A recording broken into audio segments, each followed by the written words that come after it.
Hello, everyone, and welcome to the Rio Grande Current. I am your host, Fabiola Escalon. Today, we're talking about an exciting new statewide organizing effort that's bringing Latinas, Latina power, and allies together to help elect none other than Gina Hinojosa as the next governor of Texas.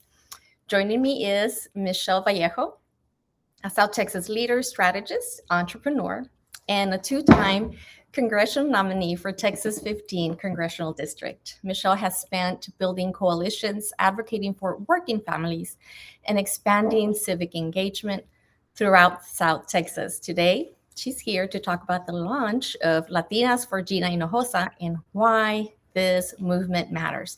Michelle, thank you so much for joining me. It is an honor to be here. I am fired up and so excited about these last few months before Election Day because change is so necessary and our community is talking about it, they're feeling it, and they're getting activated. I am also very proud to be joining this conversation as Senior Advisor for Latino Victory. As the Senior Advisor, I work across the state to support campaigns, candidates, and Latino voters on the ground to build political power because it's just very true that the pathway to winning the House majority, the pathway to winning the White House in 2028, and the pathway to creating real change for our families in our state runs through Latino voters in Texas. It most definitely does. Michelle, many Texans came to know you through your congressional campaigns. If I may talk about that a little bit, your work has always been rooted in serving South Texas. Tell us a little bit about your journey and what continues to inspire your commitment to public service and community leadership. Yeah, absolutely. So I am a daughter of immigrants. I'm a proud South Texas border Latina. This is what I know.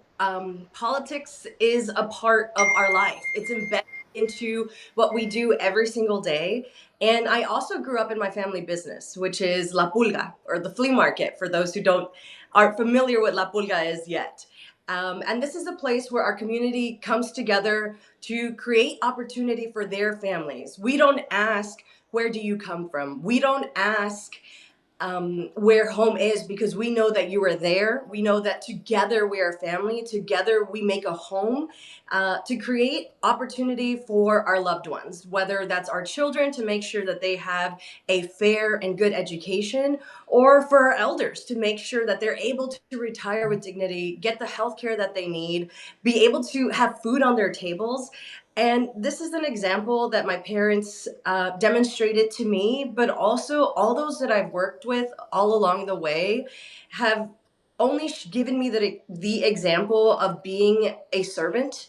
And as I've grown and have become empowered by my community and by my community members, I really take that to heart. And I really consider my role, whether I'm running for office or whether I hold a title or not, as a servant leader. And this is for all of South Texas. This is for my home, but also it's for Texas on the greater scheme of things, because it is up to us to create the change that we so desperately need to see. And I will always answer this also by reminding people that the power is in our hands. We don't need to put our name on a ballot. We don't need to be a leader in an organization to be a leader for our communities. All of that resonates so much with me because since your campaign, your first cycle and your second cycle, I don't know if you noticed, but a lot of groups have popped up, a lot of organizations have gotten together, and new leadership has been brought about, I think, at the local grassroots level. So I owe a lot of it to your campaign, I think. But let's talk about the big announcement. What is Latinas for Gina Hinojosa, and why was now the right time to launch this coalition? Like I said, everything you said, it is up to us. And I think more people are stepping up, more people are feeling more confident in starting their own, outreach of friends and family versus before. People were so quiet. People didn't want to get involved in politics. It was just not, I guess it wasn't within our culture because, as Latinas, we want to keep everything just at home, right? So why What now? was the saying? Más calladita, más bonita, or something like that, which Entre más is calladita, sí, sí. a former Te ves más bonita calladita o calladita. Calladita te ves más más bonita. Oh my bonita. gosh. Yes. So this is part of the culture that we come from. Um, Unfortunately, part of the culture that we come from are molds that we need to break out of. And I take my role as senior advisor for Latino Victory very seriously, because this is a national organization whose sole mission is to build Latino political power. And they have entrusted me to be their voice on the ground in Texas, to continue building relationships from infrastructure we built through my campaigns. But also, I want to highlight other amazing Latino candidates. For example, Rochelle Garza, who ran for Attorney General and built statewide infrastructure. She was the first Latina to be our nominee for Attorney General. And just imagine the reality we would be living if she was our Attorney General right now fighting for us. Instead of having this boogeyman Ken Paxton that just like doesn't go away. But I'm very confident that because of the work that she did, the work that I did through my campaign, and everybody who got engaged and involved, and like you highlighted, have continued to stay engaged and involved. And many of these people have grown in their own leadership and now running for office themselves, poised to be representatives for us at the state level, at the local level, even at the federal level. We just need to keep building on that. And Not to that's mention why a Latina, sorry, not to mention a Latina candidate for governor. that is the moment that we have created for ourselves, and we have to keep fighting to make sure that that becomes a reality, so more Latinas, all these young girls that are watching us, feel inspired and empowered to do the same thing.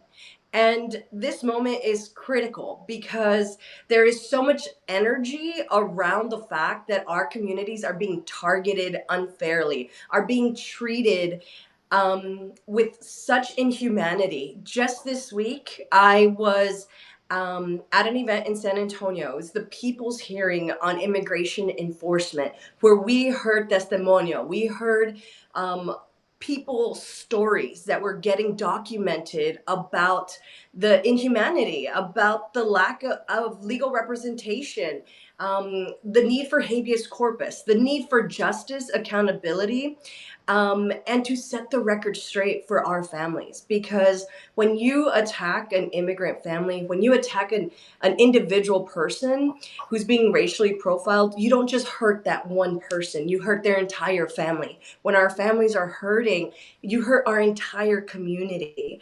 And I want to share and give light to the fact that we have people in our community who voted for Trump, who are now organizing against the overreach of his power into our communities through immigration enforcement. One of these organizations is the South Texas Builders Association, who have many members that say, I voted for Trump. I was wrong. Now I can't do my work. Now I can't feed my families. Now I can't work with the people who have made up my teams, who show up every single day to build infrastructure and create infrastructure that's so desperately needed for all of us in South Texas. Michelle, do you think that it was because of the lack of information? Because a lot of us can say, well, we knew this was coming. Why were they not aware of it, or were they receiving different information? What do you think it is? So, one thing I remember from when I launched my campaign, which was towards the end of 2021, and we ran two campaigns back to back all the way through November 2024. And the conversations I had at the very beginning were people telling me, why am I going to vote? It doesn't matter. Why am I going to believe you? Because all politicians are the same. If you're not like that, you're going to become someone who's going to forget who they represent and work against us. You're going to work for the corporations. You're going to work for the billionaires. And so they just wrote many candidates who are coming from their communities, who understood the real challenges that everyday people are facing, and ignored them, or didn't feel like their own power made a difference. But as we've been living this terror of a second Trump administration, people have begun to realize that the fact that they voted for Trump or the fact that they voted for Monica de la Cruz, or the fact that they didn't vote at all made a difference for their own bottom line. When Republicans were claiming that they were going to lower the cost of a carton of eggs, or lower the cost of milk, lower the cost of gas, Or stop we've the war on seen day one. we have seen a tumultuous reality that is so far from the truth. But I will say from what they said, but what we were sharing is they are boasting about Project 2025. They are boasting about this agenda to dismantle our rights as American citizens, our rights as human beings in this country. And that's what we're living. And so people have, I think, woken up to the fact that they need to pay attention because everything in their lives is political. Something Right. I can't help but think about every single day because I'm a mom. I'm a woman. I hope and I'm working to building my own family. Access to healthcare, women's healthcare, women's reproductive rights, these are very personal to me, but also to my son, also to my husband, also to my greater family. And that is extremely political. And that's why when we we came to the table and started working closely with Gina Hinojosa's campaign, it was just so clear that we needed to organize as Latinas or organize Latinas as one of the coalition groups that needs to band together so that we could build on each other's power and actually create change for our families and for our I'm neighborhoods. seeing it. I'm seeing it over and over and over and over. It's the Latina women. It's the women. It's the mothers, the grandmothers that are organizing, that are coming together. I hardly see men. So this movement truly is about women, specifically Latina women. I'm seeing it everywhere. I don't want to diminish the organizing that men and male leaders have pushed forward, but I will say Latinas and moms and daughters and abuelitas, we are natural organizers. We hold our house together. We are the ones who are organizing these super intense schedules of doctor's appointments and preparing for back to school and getting haircuts, dentist appointments. Like we do it all, and it's just our nature. I want to argue it's our nature. It's the way that we survive, it's the way that we thrive and push our families forward. And this is just jumping off of that natural inclination for us to work really hard, hustle, but in this case to get Gina Hinojosa to be our next governor of Texas. And historically she would be the first Latina governor of our state. And it is time. Right now, the state of Texas is, I would argue, already over 40% Latino. It So is. we are a majority already, even though it's still the minority, less than 50%. We are a majority minority or Right. group in Texas, and we deserve to be properly represented. And that is why I'm so fiercely advocating for people to get to know Gina, to learn about her platform, to come out and meet her when we have things like Latinas for Gina Hinojosa rally, which right now we'll go into those details. But this is, like you said, a statewide effort. This is not just something for South Texas. This is not just something for North Texas. This is for our entire state. And I'm just so motivated and excited because we're popping off. Exciting things are happening already with just announcing of the fact that we're doing this work. You sound very excited, and I'm excited with you. As in doing this work, and I get texts and emails and social media, it's the women. It seems like it's the women, the Latina women, that are being affected the most by all that. It's voter suppression at the state level and national level. Of course, all women. But like you're saying, we are 40% Latinos or Hispanic in Texas. So there, I see a lot of women that are being affected, or men taken away, deported or detained, and that is a source of income. So again, it's the women that are being affected the most. Do you agree? I agree, but I will say that I'm speaking from my own personal experience as well, but also as a mom, also as a wife, also as a daughter. My family depends on me. If I were not here tomorrow, it would be devastating for my household. It would be a very big challenge for the men in my family to carry on the work that I've taken. And I also say that on behalf of my sister. She has 3 children. She's a provider, a financial provider. I am myself for my family, on top of the natural organizing of making sure our kids are going to the doctor when they're sick, making sure that they're eating nutritious food and not just hot Cheetos all day every day. You know, these things that are kind of silly and funny, but they're so fundamental to having a the best quality life that our children possibly could have. And in this economy, most household is going to be, both working and, both parents if they have children. All right, so let me continue. Let's talk about Latinas for Gina. Again, why create this coalition centered about specifically Latina? We've been talking a lot about that, but what unique role do Latina voters and leaders play in shaping Texas' future? So before there was this trend or this group of social media influencers, Latinas and mothers and grandmothers have been the influencers of our community, have been the influencers of our families. We're the ones who come together for cafecito. And I love when there's a series now that we're doing at Latino Victory called Latino Victory Cafecitos, where we're talking to people from the ground to hear how issues are impacting them every day, and giving light to the realities of the challenges we're facing.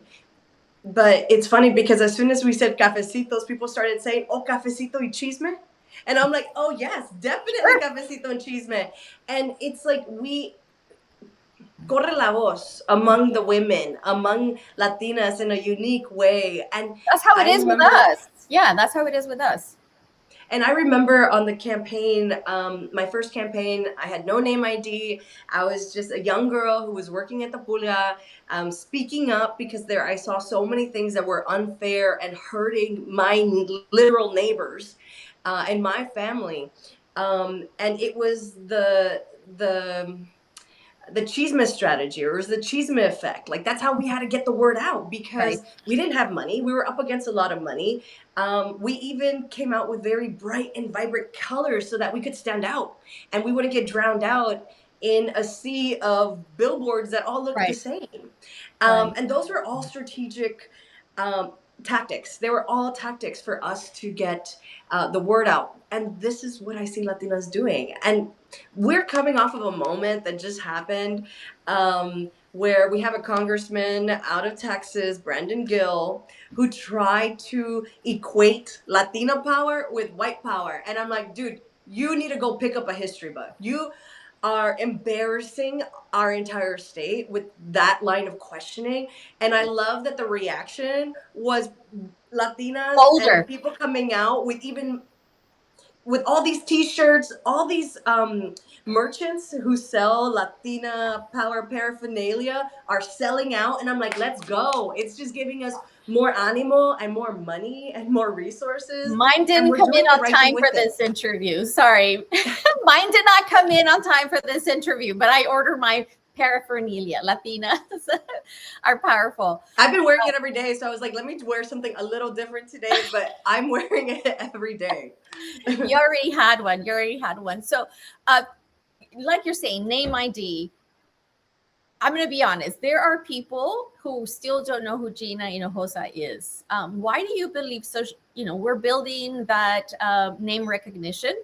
And why do you believe, what kind of leader is she in your eyes, or what you know of her, since you're working more closely with her? And why do you believe she is the right person to serve as a Texas, as next governor? Yeah. So something I love about Gina's story is that she talks about when she was engaged with her now husband, and that she told him, "You better promise me you're not gonna run for office. We're not gonna get into the grind of campaigning," because she had that experience through her family, Right. and she said, "That's not the life I want for my family or my children." And a few years later, as a mom, her son's school was threatened of getting closed down, or I think it might have been shut Mhm. down. And that's when she said, Public I school. can't sit this out. I have to speak up. and get involved at the school board level. And then she grew as an effective leader of her community, of our community, as a state legislator. And she didn't stop there. She kept being effective at creating change in a state where Republicans have had control for the past 30 years. When you talk about the need for change, that means you need to vote Democrats for Texas Yes. leadership at the state level, at the legislative level, at the congressional level, and locally too. So sometimes people say, oh, South Texas is all Democrats. It's like, no, no, no, no. You need to understand that those who are making decisions on funding, on our budgets, are all Republicans. So we end up with scraps. So we need our leaders to be bold, be brave, and put themselves out there, our community leaders, just like Gina has done, just like I have done, because it truly is the power of our community that's behind us. And I think that's what makes Gina a different candidate. And that's what makes Gina such a change from the status quo of another 4 years of Greg Abbott. I can't help it. I'm starting to make faces because yeah, me da asco. I'm like, this is enough. There's And just so much corruption. There's so much fraud. There's so much just, help our buddies up there who are already rich. I mean, really, that's what it is. Who's benefiting? like, It's it's so not the obvious. people. Our current state leaders or people in office, I don't want to call them leaders, have sold out. We see this with vouchers. What happened with vouchers? And that's going to be so painful for our communities, Fabiola. I'm going to tell you, like, I am so worried for our public schools as we go into this new school year. We're going to see schools shut down. We're going to see families left stranded without options because they only have one or two schools in their rural community that is going to be struggling, and they're going to have limited options. Like, this is not about empowering parents or empowering students for a brighter future. It's diminishing options, it's diminishing resources at the community level.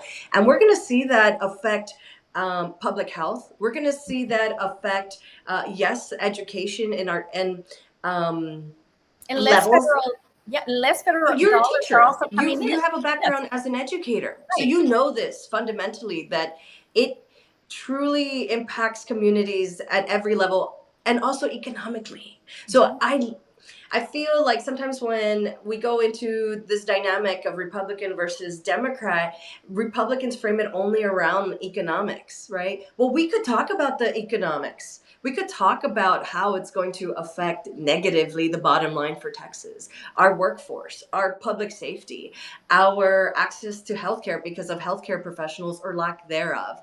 I could go down the The list of ripple every effect single of issue. everything. Yes, a ripple effect. So even hospitals will get less money, less less hospital money, or insurance is higher, so less people Less will be able, nurses, less less nurses, professionals, less specialists. Like, we have a limited healthcare pool of workers. specialists for our Right. community already. And we're not even talking about mental health yet, which there's massive disparities from when it comes to the need and the available resources for our communities. And this affects everyone, not just students, not just parents, not just families. It affects our veterans. It affects our elderly. And And this everybody is that what takes Gina. care of them, like including like a nurse assistant, nurses aides, like people that depend, like palomitas. If people are not insured, a family can't afford to have somebody come in and take care of their child or their elderly, or somebody, right? Or to take the day off because they now have to drive 4 hours to San Antonio, which so many of our families do. So many of our families go to Houston, to MD Anderson. So many members of our families and communities have to go to San Antonio because they don't have another option. And then we have a lot that are landlocked because we have a border patrol checkpoint 100 miles north of here. So our communities are already hurting. And to me, what Gina represents is a change from that.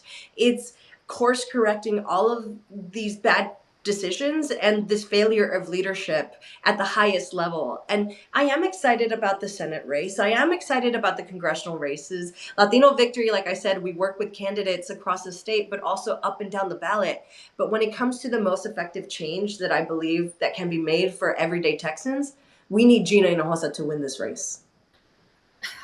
So much to talk about and not enough time. But I feel like once we have that change, when we flip the state, I think we're going to be able to breathe a little bit more. Like, because right now we're waiting to exhale, right? We're like, no aguantamos. Like, se siente la desesperación, la ansiedad. Like, that's how I feel. And I think that's what drives a lot of us to work and to keep going, because what's the alternative? Yeah, it's No more. it's a continuation of despair.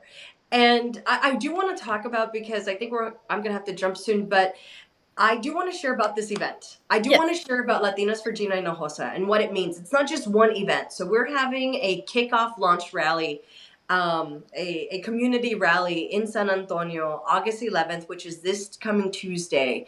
And it is going to be in the evening for those who are working people, who are the people that we need to reach the most. Right. And we are bringing together community organizations, community organizers, stakeholders up and down the list of every industry. And we are building momentum and visibility for Gina Hinojosa, for her campaign, for the work that she's been doing, and the work that is still yet to be done to make sure that we win this election in November. And while we're launching in San Antonio, this is an effort to continue organizing across the state. And while it is Latinas for Gina Hinojosa, and we're uplifting Latina voices and Latina community leaders and community members, we are inviting men, friends, and allies to join us in this movement, because it truly is a movement. It's not just the moment of the rally. It's not just I would argue even this one campaign, but we need to make sure that Gina wins. And this is infrastructure that we could keep building with as we go into 2028. That is something else that gets me so excited about this effort, because we need to make sure that the organizing and the work from one cycle continues into the next cycle. And I love when you could visibly see that the work that we did in 2022, the work that we did in 2024 has continued, has sprouted new leaders, has sprouted so many young people as leaders themselves. And I just recently had a conversation with some of our young Democrats who are leading and on their college campuses registering people to vote, and like just standing up and speaking up. And they say, Michelle, I first volunteered in your campaign. And it just touches me so fundamentally, and that in itself also motivates me to keep going. Julio Salinas worked for your campaign, and he's now a contender for state rep. He's our nominee.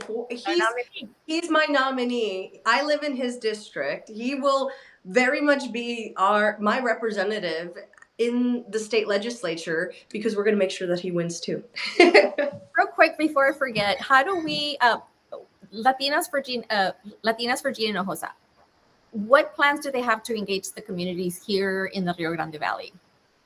So just like what we're doing in San Antonio, through this umbrella, bringing people together, bringing people in office, but more importantly, bringing organizers and bringing people who might feel like they're operating in silos under an umbrella, so that we could move forward together. Sometimes it feels like there are groups in the same community who are doing the same thing, so wasting time and resources, or they're just talking to the same people, and these are people that are already going to come out and vote. But the idea is we need to talk to more people. We need to talk to people who don't have these conversations every day yet, and we need to encourage them to be empowered and take that power for themselves and start those conversations in their own kitchen table. And so this is an opportunity to fold more people in and get ponernos al, what is this saying? I have all these sayings going in my mind. Ponernos las pilas, right? Together, so we can move forward. And instead of working against each other or not in unison, compound all of that work so that we actually have a chance at winning an election and getting the right leaders, getting the leaders we need and deserve. That's right. Well, Michelle, thank you so much for joining us at the Rio Grande Current, and for letting us know about Latinas for Gina Hinojosa. Vamos por Gina Hinojosa. Definitely. For those watching, if you'd like to attend the launch event, it will be held Tuesday, August 11th from 6:30 to 8:30 p.m. at the Woodlawn Theater, 1920 Fredericksburg Road, San Antonio, Texas. Is that correct? That is correct.